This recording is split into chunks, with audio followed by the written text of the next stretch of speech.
Já aproveitando que o pastor Elias está aqui e esse assunto chama atenção, que é a questão dos animais, indiscutivelmente, eu já recebi vários relatos aqui, tem até um na família que eu já contei outras vezes, que os animais, eles sentem mesmo. Os animais, isso é comprovado, eles sentem.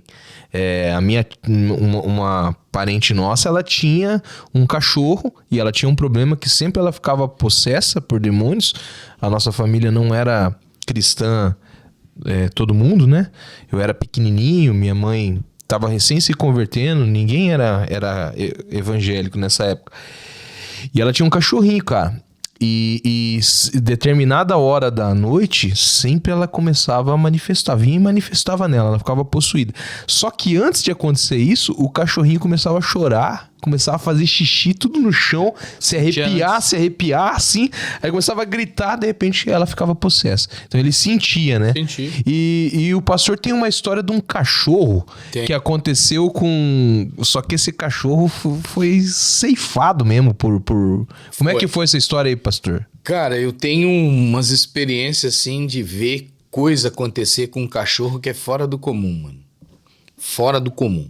Esse caso aí foi um cara que ele tava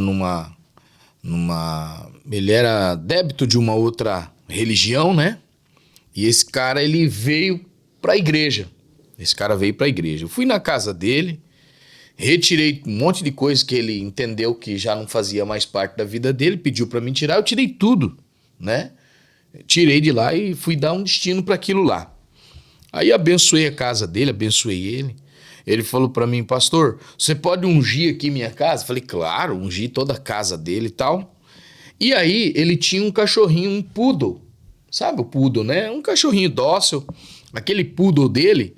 Naquele dia eu não orei pelo poodle. Eu não tinha visto o cachorrinho. Eu não sabia que ele tinha esse cachorrinho e tal. Era das meninas dele. E aí eu fui-me embora.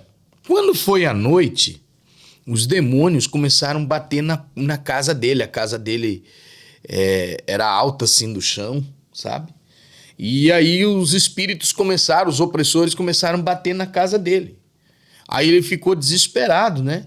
Aí ele me ligou. Era de noite já, de madruga.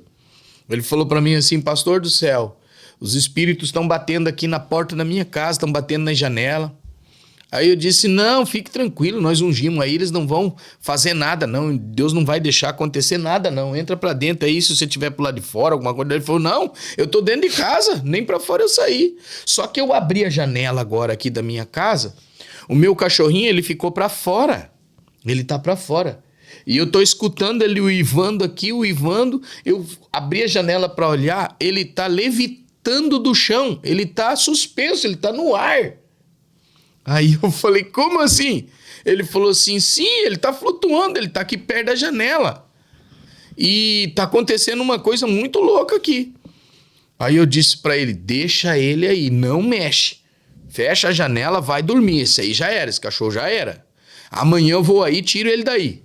Não tem o que fazer agora. Eu falei, eles vão mexer em tudo que tá do lado de fora, mas em você eles não vão tocar num fio de cabelo seu. Pode dormir. Ele falou, dormir que jeito? Eu não vou dormir não. E eles não dormiram aquela noite. No outro dia de manhã ele me liga de novo. Ele falou assim, meu cachorro tá aqui morto, eu quero que o senhor venha aqui. Aí eu fui lá, de manhã, cheguei lá. Os espíritos decapitaram, arrancaram, separaram a cabeça do cachorro do corpo. O cachorro estava lá no chão, morto. Então, eu peguei o cachorro, conduzi o animal para o enterro, dei um enterro lá pro cãozinho e acabamos enterrando aquele cão, mas assustadoramente. Moral da história, né? Eu pensei, poxa, se eu tivesse orado, pode ser que alguém critique isso, mas eu acredito nisso. Se eu tivesse ungido, abençoado aquele cãozinho, o inimigo não tinha feito aquilo, né? Eu acredito nisso. E o cachorro foi embora, mano. Puxa, cara, mas assim, uma dúvida. Se ele tivesse saído, ia dar BO pra ele daí também? Você acredita que ia pegar ele também? Acredito porque eu ungi toda a casa dele ali, mas do lado de fora é um outro território, né, mano? Do lado de fora é outra história. Uma coisa é você tá dentro da igreja, outra coisa é você tá fora. Uma coisa é tá dentro da tua casa onde tá ungido e outra coisa é tá do lado de fora de casa, né? Então lá você é mais vulnerável. Então o risco é muito maior. Caramba, É cara. assustador. É assustador demais, velho. É assustador E o demais. cãozinho foi embora. O cão. Mas, desculpa a pergunta, pastor. Esse cara ele mexia com algum ritual, algo assim? Mexia? Mexia com rituais pesados. Entendi. Então, assim, o que acontece?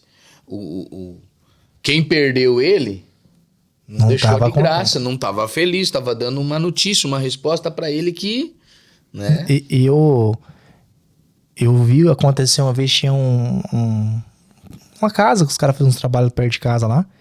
E uma vez num culto de libertação de quinta-feira, que o pessoal fazia muito naquela época, né? Ele resolveu aceitar Jesus e tentar sair daquele caminho, né? E, cara, literalmente, a gente viu aquele cara ser escravizado, espancado pelos demônios, cara. Sim. Ele retornava, cada vez que ele retornava assim, você viu que o cara tava definhando, cara. Com marcas de agressões e... Inclusive foi esse cara, uma vez eu descendo a rua, curioso, eu gostava de olhar. E aí eu passei pela rua junto com um colega meu, a porta tava aberta, e a gente viu ele conversando com uma sombra na parede.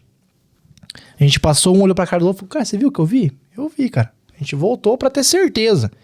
E ele tinha a casa dele, e do lado tinha uma casa onde tinha um monte de estátuas, uns negócios estranhos, vela preta, vela vermelha. E aí ele tava conversando com a parede, né? Com a sombra. Só que a sombra não era dele, porque a sombra era muito maior. E você via que o esqueleto da sombra era de um demônio. De algo, tipo assim, não era uma sombra de um ser humano normal. Entendeu? E esse cara, após ele tentar uma conversão, sair daquela vida que ele tava, ele foi espancado pelo demônio, cara. O demônio judiava dele. Imagina. E na época, não sei se de repente não tinha nenhum pastor preparado com algum outro tipo de visão de ir lá, de ungir a casa. Não sei se foi feito esse tipo de... Não deu sequência, de repente, né? E aí, literalmente, o demônio acabou com ele, cara. Então, na Bíblia a gente vê a história lá dos porcos, que os demônios possuíram supostamente os porcos ali e morreram, pularam lá do penhasco. E eu ia te fazer essa pergunta. A gente tem esse respaldo bíblico, né?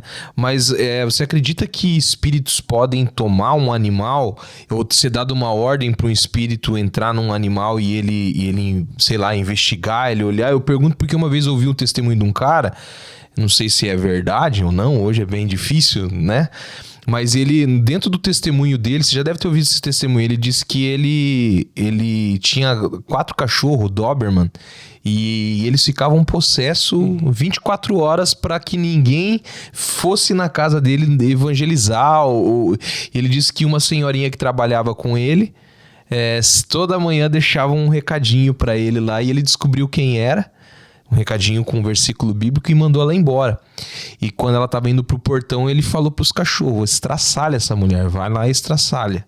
E os cachorros endemoniados saíram, chegaram nela e começaram a chorar, baixaram e até ela ir embora. Ela era uma mulher cheia do Espírito Santo. Você acredita que animais podem ser possesso a serviço assim de demônios também? Dos dois lados. Tanto quanto do lado bom quanto do lado ruim. Eu acredito. Ele pegou uma mula pra falar com o Gideão, não foi? Como é que chama aquele cara? Eu acho que era... Não me lembro o nome dele. Balaão. Balão. Balaão. A mula de Balão. Ele pega a jumenta, lembra? Aí o que acontece? A jumenta fala, né, mano? É diferente. Deus é muito poderoso. Deus é muito poderoso. O inimigo faz os seus prodígios, mas não ganha de Deus, né, mano? Você imagina uma jumenta olhar pro cara, pro profeta e falar pra ele, meu, você não tá vendo, não? Você é O burro? anjo tá aqui na tua frente, cara. E é bem verdade que tem jumenta aí que enxerga melhor do que uns camaradas aí, né? Então eu acredito sim. Assim como o exercício não só de manifestação de fala, mas também de força, né? Você vai ver que a cobra que o Moisés tinha na mão comeu a cobra lá do James e Jambres lá no Egito, lembra? Meu irmão, aqui a cabeça também funciona, não é fotográfica como a tua. Onde é que ele foi, William? Né? Então, lembra dessa situação aí? Então, eu acredito sim na manifestação em animais, né? A história do McQueen, lembra do McQueen? Cachorrinho. Cara, o McQueen era típico. A gente chegava no acampamento, né? O McQueen vinha, aparecia o McQueen lá. Cara. Aí foi o nome que a gente deu pra ele, né? Ele apareceu aleatório, cara, num acampamento nosso. Nós estávamos num acampamento, na beira do lago. E esse acampamento, a gente acredita que era um fundo de alguma chácara, né? Porém, a gente não tinha acesso à chácara, era longe. Porque tinha uma rua assim que a gente nunca quis andar por ela. A gente ficava ali. Quando a gente montou o acampamento, apareceu esse cachorro lá. Daí um amigo nosso, ele disse assim, olha, um cachorrinho, ele gosta muito de cachorro, né? Falou, olha o cachorrinho aí, cara. Aí veio e fez carinho naquele cachorro, parecia o Caramelo, né? Fez um carinho. E aí eu falei, cara, isso é um McQueen, meu. Por quê? Porque minha mãe, quando a minha irmã era pequena, ganhou um cachorrinho do mato, mano, de um colega. E a gente deu aquele nome pra ele, chamou ele de McQueen, né? E ficou, mano. E aí apelidamos aquele cachorro de McQueen. O McQueen, ele vinha, ficava o acampamento inteiro com a gente. Quando tava dando meia-noite, 1h da manhã, ele ia pra essa rua, um breu. E como a gente sabia que tinha muita onça naquela região, todo mundo ficava antenado, né? Ninguém ficava vacilando lá. Mas daqui a pouco, o McQueen ficava sentado no chão, olhando para aquele carreiro escuro, e algumas vezes ele fazia... Fazia desse jeito, cara. Sentado. Daí, esse amigo nosso que você conhece, falava assim, credo. Aham. Credo. Ele falava pra mim, Lia, esse cachorro tá vendo alguma coisa que nós não estamos vendo. Eu falei, não tenho dúvida. Falei, vai lá dar uma olhada. Ninguém queria ir lá. Ninguém queria ir. Mas o McQueen via, cara. O que a gente não via lá, ele via. Tinha hora que ele levantava, ficava assim olhando. Sabe quando o cachorro levanta a orelha assim, né, cara? Parece que tá querendo atacar alguma coisa. Era ele, mano. Daqui a pouco ele ficava de boa, daqui a pouco ele ia de novo naquele carreiro e fazia isso. Era assustador. Credo. Oh, Deus me livre. Os bichos, eles são... Gato, diz que gato é outro bicho que é... Cara, eu já vi cachorro possesso, mano. Eu já vi. Eu já vi. Geralmente o Pinscher, ele é um cachorro já endemoniado, né? Pinscher, ele é terrível. Pinscher, ele já tem um demônio particular dele, né? Mas você viu de verdade. Eu vi de verdade. Eu fui orar por uma senhora lá no Cidade Nova. Que cachorro que era ali? Cara, eu não sei que cachorro era aquele. Mas não era de raça. Era um cachorro meio vira-latão, assim. Ele tava preso numa corrente, numa corda, sei lá o que era aquilo lá. E daí, o que aquela senhora fez? Ela amarrou um cabo, assim, um negócio no chão, e o cachorro tava preso naquele negócio. Então ele ia e voltava ali, né? Naquele fio. E aí, eu fui orar por ela. Ela tinha um problema sério na perna. Não sei o que era lá. A perna dela tava toda inchada. Eu fui orar por ela. A filha dela me levou na casa. Aí eu cheguei lá pra orar. E eu já com medo, cara, do cachorro. Porque eu fui mordido por cachorro. Então você tem trauma, né, cara? Um Rottweiler quase me matou uma vez. Ele me deu uma mordida aqui, ó. Eu tenho marcas ainda no rosto, né? O dente dele, quando ele mordeu aqui, quebrou um dente meu aqui atrás, cara. Quebrou. Louco. Essa parte aqui desceu pra baixo. Foi feio o negócio. Aí... Por isso você tem essa cara deformada? Por isso que eu tenho essa cara aqui deformada. Aí eu cheguei lá. Quando eu coloquei a mão na perna daquela senhora pra orar, mano, o cachorro começou a fazer... Aí eu orando assim, abri um olho, né, cara? Dei uma olhada. Quando eu olhei... Kennedy do céu. O cachorro era normal. Quando eu cheguei, ele tava lá quieto. William, sem brincadeira, a cara dele tava assim, ó. Eu olhei assim, eu falei, o sangue de Jesus tem poder. Era assustador, Yuri. Eu falei, o sangue de Jesus tem poder. Em nome de Jesus, demônio que tá nesse cachorro, sai agora! Falei assim, sabe? Você impôs a mão ou não? Ah, vou pôr na mão, vai me morder. A cara dele parecia o Mylon. Sabe o Mylon lá do Máscara? Sei. Deus me livre, cara. Aí ele pegou assim, se aquietou e entrou pra dentro da casinha de madeira que ele tinha. Eu terminei de fazer a oração. Eu nunca tinha visto aquilo na minha vida. Então eu acredito, cara. Eu acredito sim. Tá vendo?